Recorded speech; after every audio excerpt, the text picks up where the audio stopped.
मुझा ढेर मथींदा तेरी याद सिरगट पींदा मैं को दिसदन राक्स भी धुए भी मैं को दिसदन हार सुए भी मेरी आदत गंदी काना है मैं को सिरगट बंदी काना है बात सारे कम सहन मेरे यार सिरा दी गम खैर अभी मेरा सीना अक्सर जलदा है मेरे अंदरों दीवा बलदा है हमें आबे मलक शबाज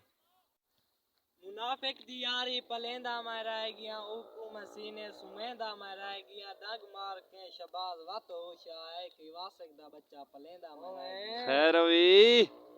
दाने फुने हुए नी अखी तू मालूम होता है सरकार ने रोने हुए ओ खैर शाकिर खान हाँ पिस्टा चंगे भले रख 7 मीटर दे वल्ले तले रख असा दुश्मन तेरे क्यों थी ना ढेरा लाख तले रख खैर अभी बाकिर भूत बने ने होड़े दी होड़े नाल चवाग इंसान जंदी तारे ते उड़ता बांधा है मरने को सबक यार सिखा इंसान खैर अभी तेरे टायर लाके खूब है तेरे टायर नाल टंगा इंसान खैर अभी तू बात तू बलबाती तेरी बात अंगालो फिर खैर अभी आखिरी